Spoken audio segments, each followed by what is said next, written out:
there are still other piles of debris, large trees, trunks, etc. So are there efforts to keep this fire from moving to them? Because I hear what you're saying, and I've seen where they're pulling parts of it away, putting it out on the rest of the property. So do we feel comfortable that what they are pulling away from the burning pile and putting water, etc., is not going to set fire to the piles that have not burned, and those are the ones that are closer to Hollister. I mean, there is a large bank of green trees that were not cut down for whatever reason, thank goodness, but they're still piles. And so I guess that's the concern. Right. Are we working to keep away from there? The answer to your question, thank you for your question, the answer is yes. The fire is contained, it's not gonna spread. If the material is removed, the unburnt material is removed, it's gonna be removed far away or away from the scene to ensure that it doesn't rekindle or burn up.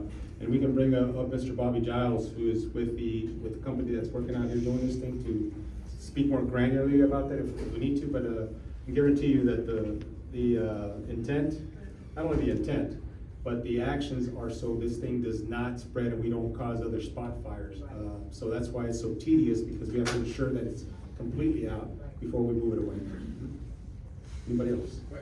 I don't know, how do you want to do this? Do you want to call or? I'm gonna just kind of. Yes, okay, yes ma'am. Yes ma'am. Yes ma'am. Oh, you were calling on me. I want to know, are they being fined for this? Is there a way to prevent this from happening again? I mean, are they just gonna get away with this? And then is it going to be another builder that's going to do the same thing? Another part of the city? And on and on and on. Is there some kind of fine that's going to happen? Accountability. Let me, exactly, accountability. Let me say this first. This was not a sanctioned burning, right? This was not a permitted event. This was not something that we approved or condoned or gave permission for, right? So this is so yeah, I'm not discounting the fact that there could be some fines. I know that the Houston Police Department's environmental division is also engaged in this incident, and so that follow-up will happen. Our intent right now is to ensure that we're investigating the fire appropriately after it's been extinguished, and then coordinating with all the other agencies to ensure that there is some follow through and follow up on this incident, and then we try to prevent another such incident. I mean, because I understand this pile of green waste was sitting out there for almost a year. Longer than Longer than that? Well, it could have been. So we want to ensure that we're looking into those areas. Illegal dumping is a big thing. This type of waste, I can tell you, there was, from what we can tell, it wasn't a trash pile. It was just debris that was green. Debris that was from that area. I have the water thing.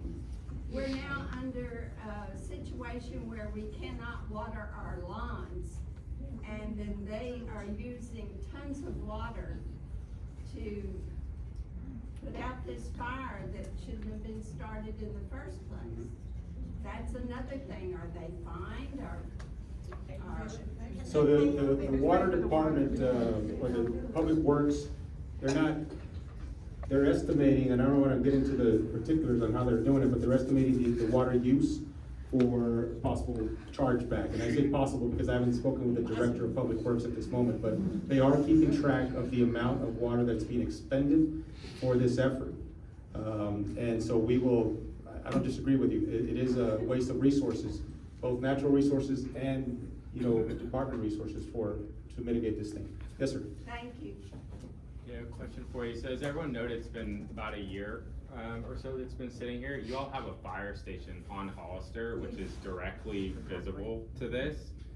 I bought a fire escape ladder 3 months ago because this was so obvious to me that this was going to happen. I'm curious how the Houston Fire Department could miss something like this that's so blatantly obvious.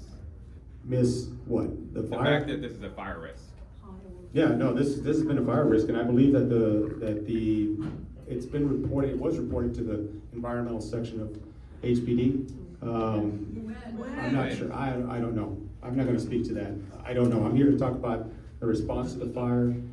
The issue that this thing existed, what I can say at this moment is that it was, something that was brought up, certainly the council members', attention. You reported it to And then, HPD and then it was environmental reported to the before this HPD's happened. before the fire occurred. Yes.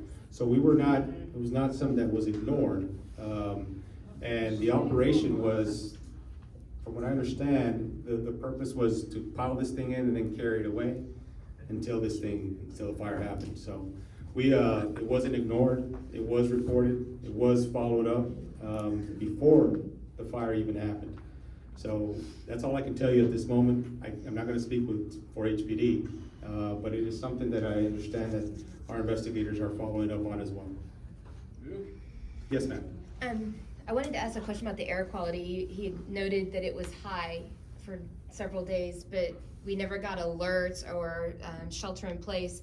And my concern is not for me, but my parents are elderly. They're very close to the fire. Their house indoors, because it's not super insulated. Their older homes was the smell is horrible. It smells like a barbecue pit in their house. So when you say it's high, is it still safe for elderly or those that are compromised? And what does that mean when you say it's high? What does that high compared to percentages? Sure, so, let me get. Well, it's above the national average. So when I say it's high, it's above the national ambient air quality, Like say 10%, 35. 100%? Like I said, there's a lot of data there. If you want particularly at what time, what numbers are, we'll provide that to you so you can gauge for yourself what you believe is high and what's not. But there were times where it's higher than that national standard where EPA said that it would be safe. Now, are these standards set for a good, healthy adult? Or are they set for little kids in elementary school or elderly people that already have Or health people that have issues? asthma. Sure, I was gonna get to that. So Okay. these standards are EPA standards, and we don't speak whether it's safe or not because everybody's situation is different. Like you said, kids and elderly might be more compromised. So we don't say if it's healthy for them or not.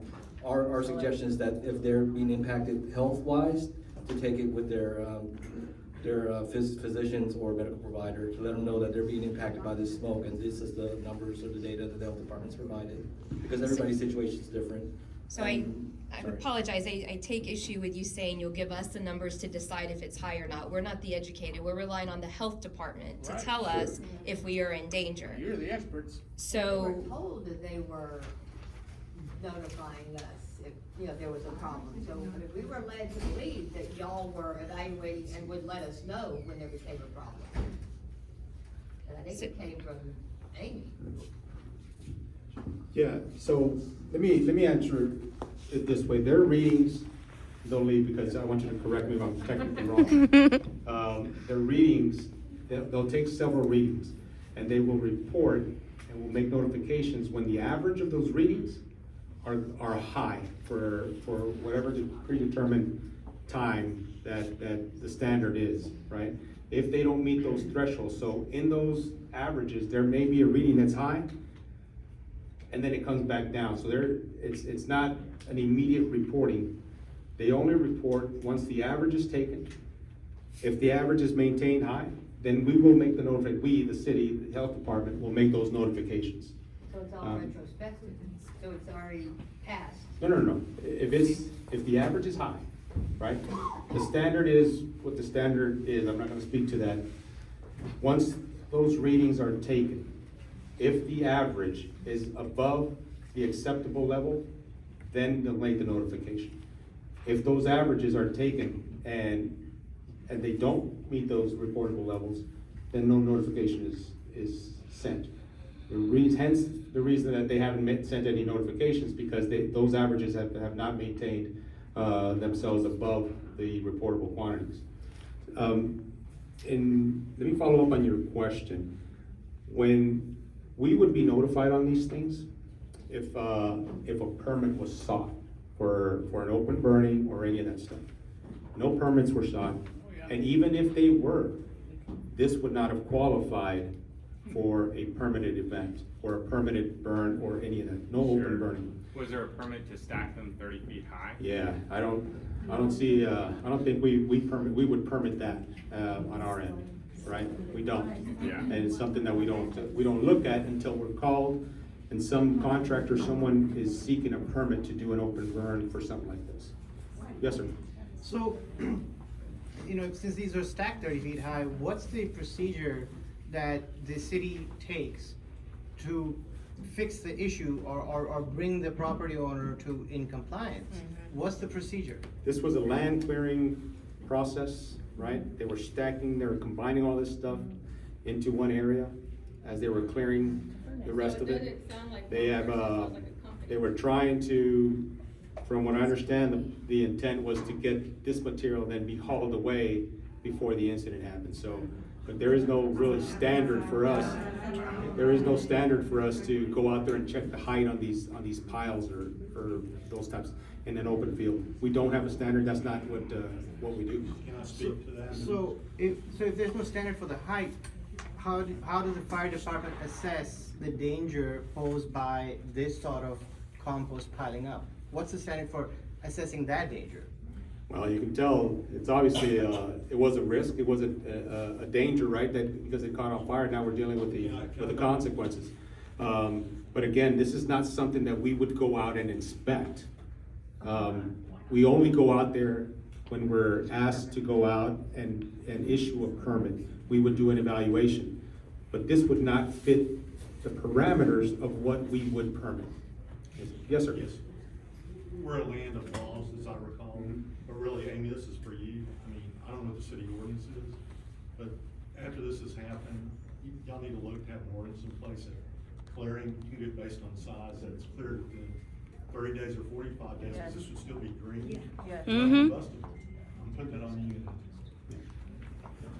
Yeah, I completely agree. I mean, in the city, you have to get permits for changing certain light bulbs, but you don't have to get a permit for clearing, many acres of land. It makes absolutely no sense. So definitely it's something that I think the city should look at.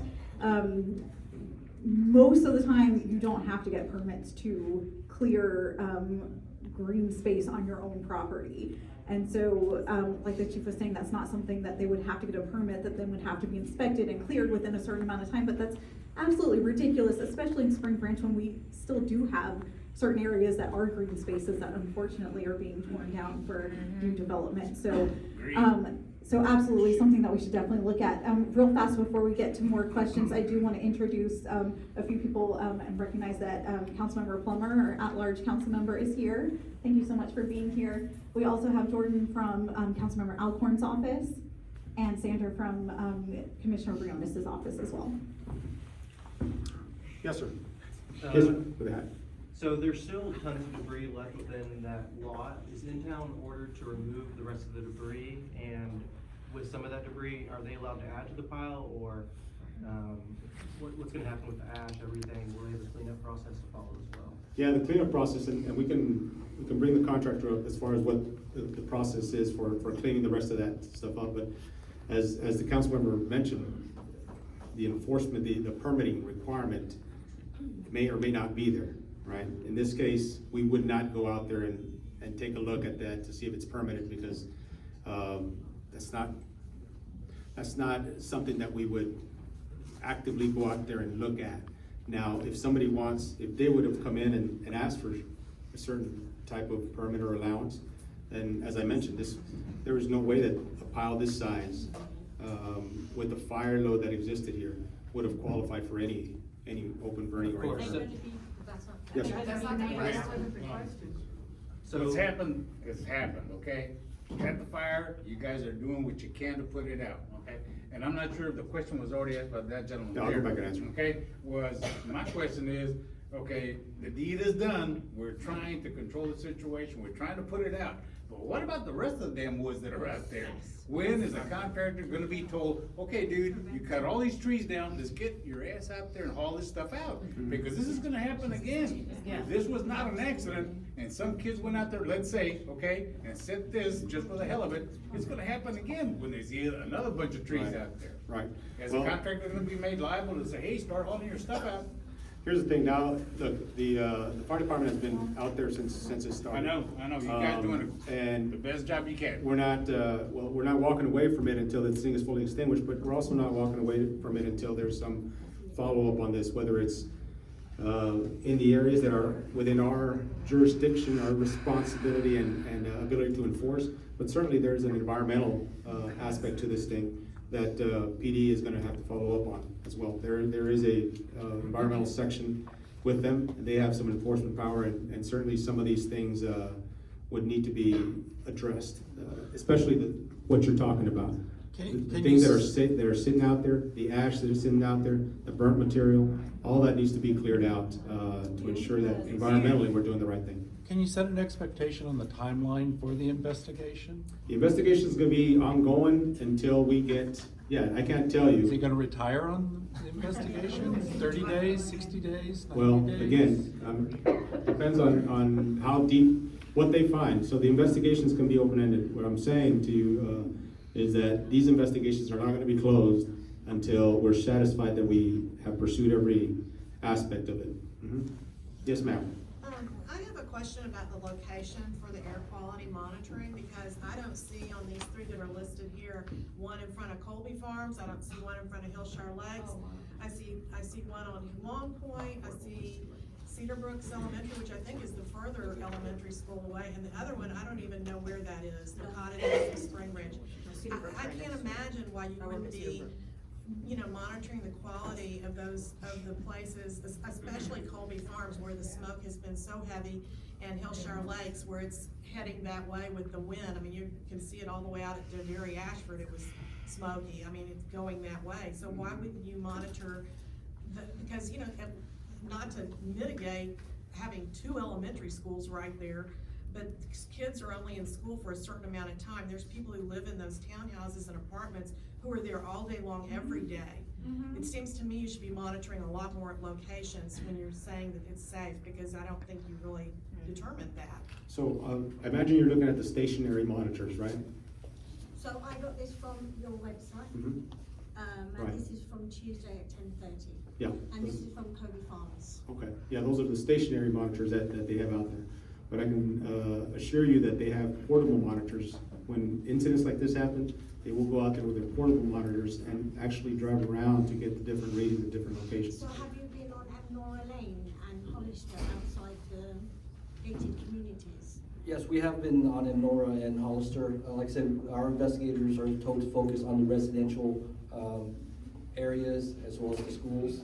And we also focus on where the complaints are coming from as well to determine where we should monitor. And we monitor downwind of the smoke as well as upwind from the smoke to determine if there's any contributing factors as well. It's a lot of data, it's a lot of different locations.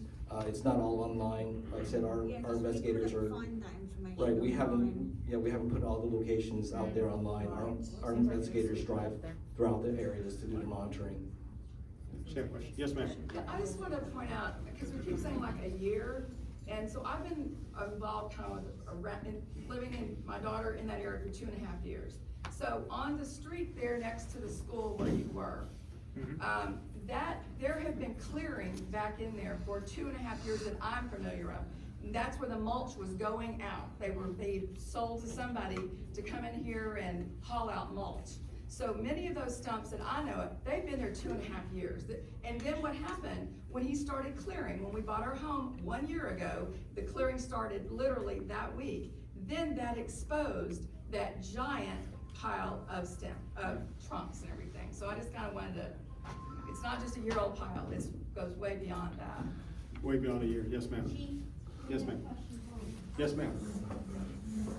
Is there a website that individuals can go to report any type of health issue they're having? And does the city monitor for incidents and long-term prevalence in a fire like this, since it's not a single fire but an ongoing issue? And I mean, I understand levels, but since it's going on for quite some time, and I heard some gentlemen say 3 weeks, a lot of people in this area are older. I have a family member with advanced COPD. So I guess my question is, should we report these to you?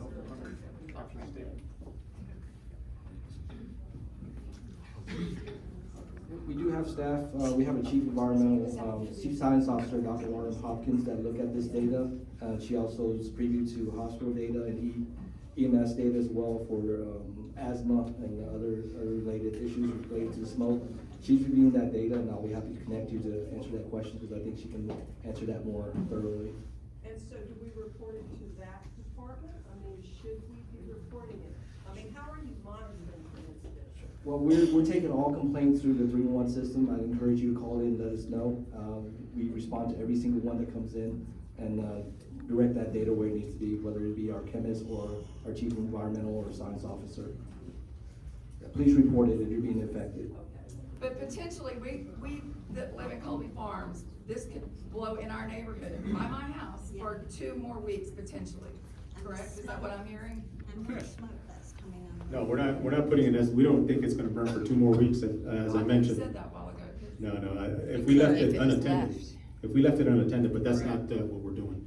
The contractors are working out there every day. We are breaking that stuff apart. They're cooling it off. They're carrying away the majority of those remains and taking them away. So the goal is to get through this as quickly as possible. We don't, if the work continues as progress has progressed, we don't expect this thing to go for another week or 2. Yes, ma'am. Has the fire department been out there every day since Saturday? We've been out there every day since Saturday. And we have an individual here that's a liaison with the private contractors that are working out there. For one primary reason is that legally, if we walk away from that and relinquish that scene, we can't then go back and investigate it, right? So maintaining control of that scene is important for us until the arson investigators have determined that they got everything they need from that scene, and it's okay to turn over to the property owner. So y'all are in charge? The Houston Fire Department is in charge. We're still there. Yes, sir. Yeah. Let me get somebody else in. Go ahead. Oh, yes, hold on. Yes, ma'am. From your readings from the healthcare department, what can you tell us about the long-term effects from breathing that? Because it was definitely carcinogens and carbon monoxide. I can't tell you anything long-term wise. That's more of a question for your physician or healthcare provider. All we can do is provide you with the data, the numbers, what the readings represent. Like I said, every individual is different. You all come with different challenges or pre-existing health conditions, so we can't make that determination. I can connect you with our chief's health science officer. She might be able to provide some further insight on that. Let me say that we're just as concerned as you are, because we live in this community as well. And so, as he mentioned, report those things to 311. They keep track of them. I can tell you that from the Houston Fire Department's side, the responses for trouble breathing or respiratory difficulties has not increased since this fire started, okay?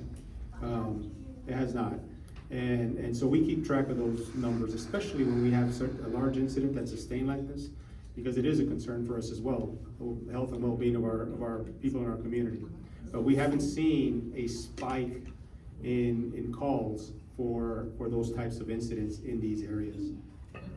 Yes, sir. Noted. I have a question, Greg, on the health side of this, and thank you for being here. You mentioned that there was maybe like 10 incidents that were 311 reported about air quality. Is that the main focus in how you're trying to determine where to measure the air quality? What also would be for all of us, what determines if is it just the smokiness? You can hear the smoke a little bit like it does near my home, near the fire. When I was at LA Fitness this afternoon or around noon, there was ash falling out of the sky. That's significantly farther than where we are. Yeah. Granted, that's where the winds were. I think we benefited on the north side in the Bingwood neighborhood, and the wind's not blowing north, but it still smells like a bonfire. Is that what would somebody need to call about, because that means it's in the air? Sure, so the answer to that is, it's not the main driver, but it certainly directs us where to do the air monitoring. Like I said, our staff is out there monitoring in the residential area as best as they understand it, using the maps and where the wind blows and with information from HFD to see where we can get the best readings that the smoke is affecting the area residents. If we do get a complaint, that's a priority for us. That does direct us to move resources, whether it be the team out there or additional investigators, to respond to those complaints, because we want to capture what's affecting residents that's calling in. Even if it's not your home, if you're outside, you notice somewhere that has smoke or has something that caused you trouble breathing, let us know. We want that data. We want to be able to capture what's going on, not just for our investigation, but also provide it to HFD and HPD for their needs as well. Thank you. Yes, sir. Yeah, hi, thanks for being here today. I went up to my car this morning, it was all covered in ash. I went and washed it today, and suddenly my paint feels like a minefield. I mean, is there gonna be any property damage out of this stuff? If it's doing that to my paint, what's it doing to my roof? Mm-hmm. This is like, you know, a big problem. Sure. I don't know how to answer that. I'm not sure about the property damage. Yeah, from the city's perspective, the city doesn't enter into lawsuits for individual property damage. That's something that you would either have to consult an attorney about or through your homeowner's insurance or something like that. But from the city's perspective and the city's investigation, it's more of seeing if there's a responsibility by the property owner or somebody else as far as the, you know, the resources that have been expended by the city of Houston and paying back, for example, the water that's been used, that kind of thing. But as far as individual cases of your vehicles or your property, that would be something to consult a private attorney about. So are y'all gonna supply us with all the evidence we need to pin down this owner? All the information let me answer you this way. All the information, the records that we collect are subject to the Open Records Act. Yes, sir. Yes. It can't be subpoenaed. I have a question. So I saw the fire on Saturday, so it's hard to believe that it wasn't contained, because when it first came out, the fire department was right across the street. It would have been something they could have contained. And then also not evacuating the kids from Cedarbrook. Yes. We live right next to it, it's right across the street. So if we could smell the smoke, imagine what the kids have to smell coming in Monday morning. So did you do an air quality inside the school and probably on the apartments and stuff, because they're pretty much so much of more harm because of the smoke. So if I can smell it, and I'm not that close, and it's on Miracle Community in my home, being there sleeping, then I imagine what the kids have to go through with no air circulation, not being able to go outside. No And even the recess. residents, the families that live They're scared. across the street. So as your department is taking any air control from those homes that were really close to that proximity, Or inside the school. or inside the school? Let me, I'm not sure if they've captured where they're checked off, where they're monitored. I'm gonna turn this over to Mr. Lee. We haven't done any indoor air quality monitoring, so we haven't been inside. All our monitoring's been outside, around the property, around the premises. Yeah. When the big fire happened on Monday morning in the school district, because they relied on you not to cancel school, then what assured her that she was safe to go into school and smell that smoke for the remaining 6 hours of the school day? Every day since then. Inside the school district, you taking an air quality inside the school. I'm in those apartments, and inside my home, my air purifier said it was poor air quality. And I'm a teacher at Cedarbrook, and the kids have been coming in scared because there's a fire. Why is the first graders? The school's gonna burn down. I'm gonna burn down. Like, no, it's okay. Like, that's what we have to tell them. Like, it's ridiculous. I haven't been able to go outside, and I know but still, it's an elementary school. Like, it's not right for them to be going to schools like that. Yeah, well, look, all I can say here is that the monitoring that's done, we do the outdoor atmospheric monitoring, the air quality outdoors. We won't go into somebody's home to do that. And from the readings and the reports that we've gotten directly from the health department, from where our understanding is that they've been under the reportable quantities or the hazardous levels. We will do our hazmat units when we get out on certain scenes, we will do our own atmospheric monitoring to ensure that our first responders have the proper equipment on and taking the proper precautions. So it's a different application on why the Houston Fire Department would do the air monitoring. It's for our emergency response. The health department comes in and does air quality for the surrounding areas. And all we can tell you right now is the readings that were taken and the levels that they had outdoors, not inside anybody's home at this moment. Yes, let me get him back there. I'll come back. Yes, sir. Two questions. Was the developer or owner of the property invited to this meeting? And if not, are there plans for hearings or town halls with the developer or the owner? The other one is that there are a lot of monolingual Spanish-speaking families that live directly adjacent to the property. Yes. I'm wondering what outreach has or will look like Yes. for families that speak languages other than English. So as far as the invites, I mean, this was literally, we planned this meeting this morning, and so, we just put it out on e-blast, on social media, and invited the public to come. So no one other than, you know, the speakers were specifically invited to be here. But I think as we get farther along in the investigation and everything else, if that's something that we need to have another meeting, you know, that's certainly something that we can look into for sure. We just wanted to get this as soon as possible because obviously it's a huge issue, so we didn't want another day to go by, you know, waiting for someone to agree to come to a meeting. We wanted to have this now. And in regards to the messaging in different languages, I know that the health department has the ability and they routinely communicate, especially alerts in different languages. But the alert hasn't gone out because they haven't had a reportable quantity of materials that they've had to send out. So, but when they do, from what I understand, they have the ability to communicate in different languages. If we need to speak directly to those communities at some of these town hall meetings, I would be glad to come back and do it at least in Spanish, where we can communicate the status of this incident and what we see happening here in the next few days. Yes, ma'am. This is a very generalized question because it's regarding 311. I've heard a couple times tonight that what we do is based on how many complaints we get. I call 311 whenever I need to, let's just say that. And quite often, it's already been reported, and they tell me, well, it's already been reported, never mind. And then if I keep on, they will give me another case number, possibly. So you're not gonna know how many people are calling and complaining. Because that is not being, those 311 operators are not taking all those complaints. If they see it's already there, they don't do it. So I end up calling Amy and Liz, and I tell them, this has been going on for 6 weeks, 2 months, and then the next day it's fixed.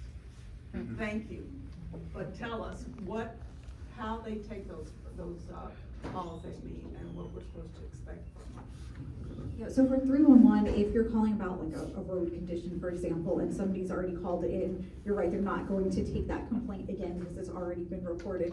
But I think from the health department, if there's individual locations where people are calling, saying that there's a concern, that's where you're also focusing the monitoring.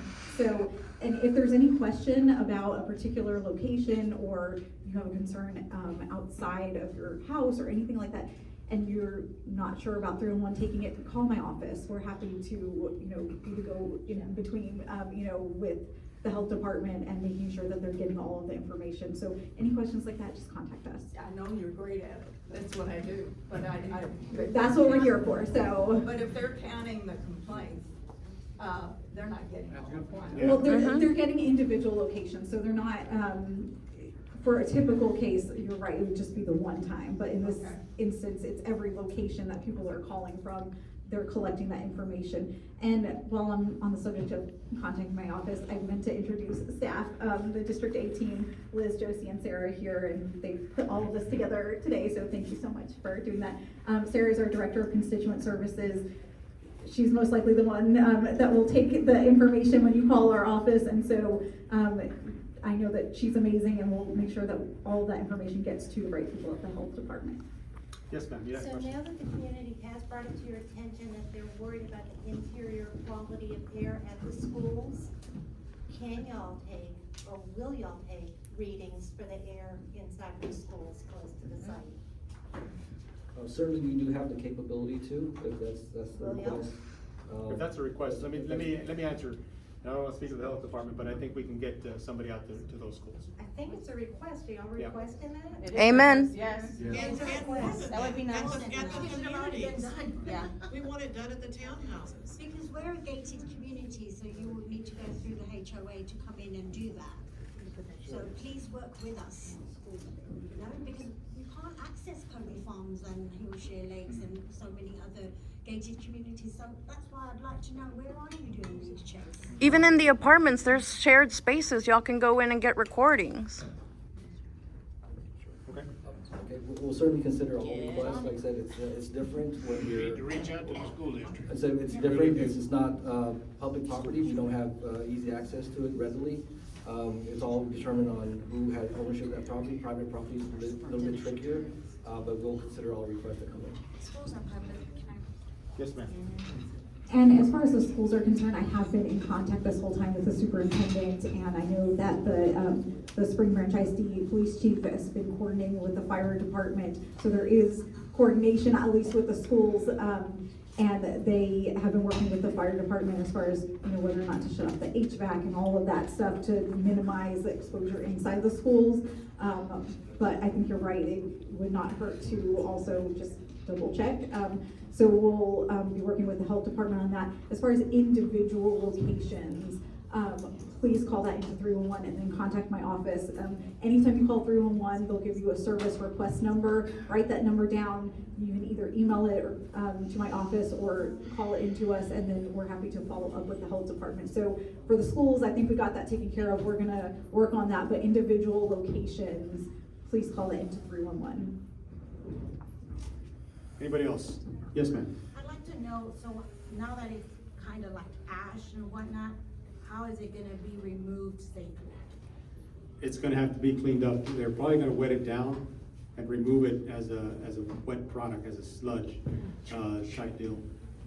Because if they let it dry up, then it's, any wind that comes up will spread that. Right? Yeah. So, yes, ma'am. And I'd also like to add, not sure if you're aware, but like she mentioned earlier, this area has been developing for years. And it is pretty suspicious that around the perimeter, they kept the trees up and they would take bulldozers into behind the trees. And they gated it to where it was like a private type of deal, whatnot. But behind there, now we know, they were just piling up all of this. And for residential people, you throw one little limb, you get citations within 30 days. How did this get passed? And you mentioned earlier that it had already been reported. But why was that ignored or not checked on? How was the owner not liable to remove these materials as they continue taking down trees? Yeah. I'm not gonna be able to answer that, here, because I haven't, I don't know the information. I do know that recently, excuse me, it was reported, and reported to HPD recently, right before the fire occurred. But I'm not sure what the history of those nuisance reports or reports have been into that. So, as part of the whole investigation, I'm almost certain that that's something that the fire marshals are looking into, to see what has been done and has not been done in the past. Yes, sir. He had asked, you know, him as a normal citizen driving down the road, saw a 30-foot stack of dried out wood. He saw it, I saw it, everybody else saw it. There's a fire station right there. Why didn't those guys see it and say something? It's akin to a police officer seeing a crime, saying, you know what, I'm off duty.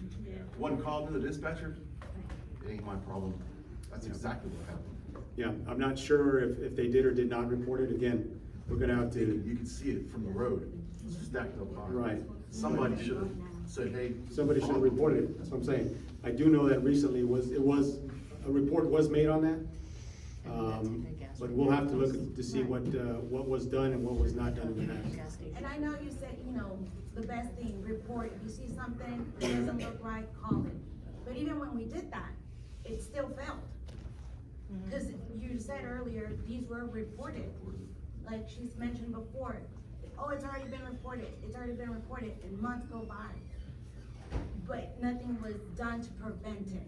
I know it's already happened, thank you for everybody's help to try to put this out, but it could have been prevented. All those flags were there, and were possibly ignored. Yeah. No, that's, again, I don't know how else to answer this, other than to tell you that that's gonna be part of the investigation, to see what occurred, what didn't occur.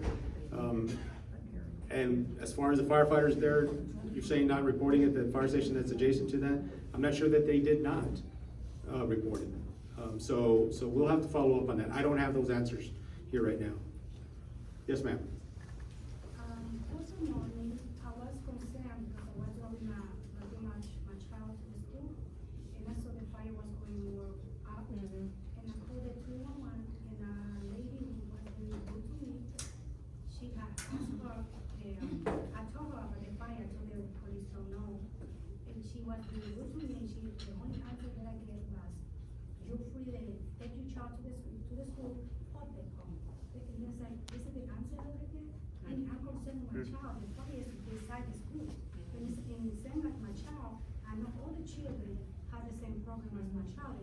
He, since Monday, he's coughing the whole night long. He cannot breathe well. I gotta put him on inhaling because the smoke. So, what we're gonna do? We get some kind of answer for the department on the fire.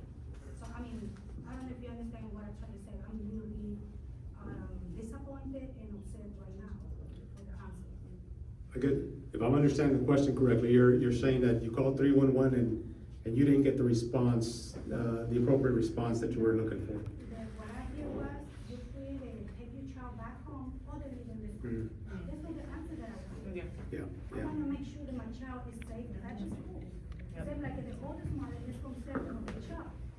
So if you ever call 311 and you get a response that is not, what it should be, please contact my office because they can actually pull the record of that phone call. And Sarah has done that multiple times in our office where someone calls us and says, this is the response we got from 311. She'll actually send it to the supervisor at 311. They'll pull the call, and if nothing else comes of it, at least it's a good training scenario for their employees to get better customer service. So anytime there's an issue like that, please contact us. That's what we're there for. So anytime you don't get a response that is sufficient.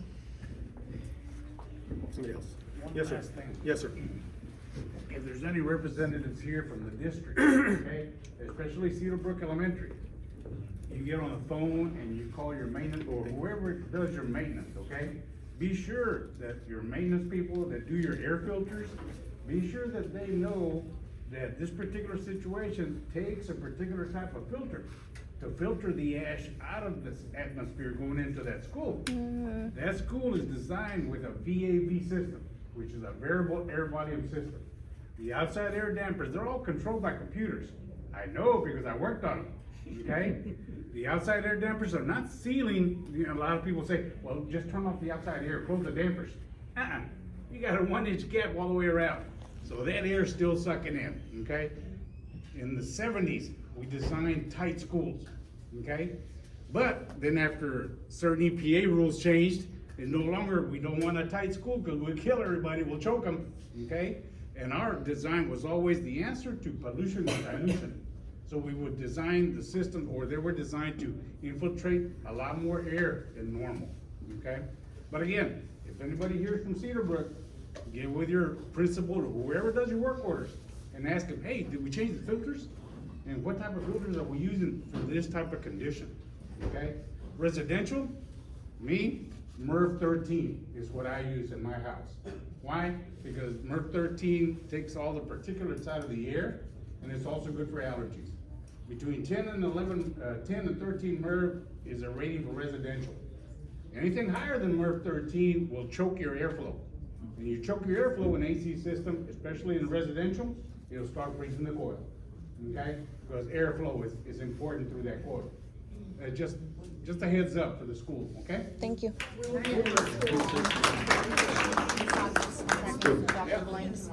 Yes, sir. Yeah, this is a similar question. Amy mentioned this earlier. I thought it was interesting that they were considering shutting off the HVAC in schools.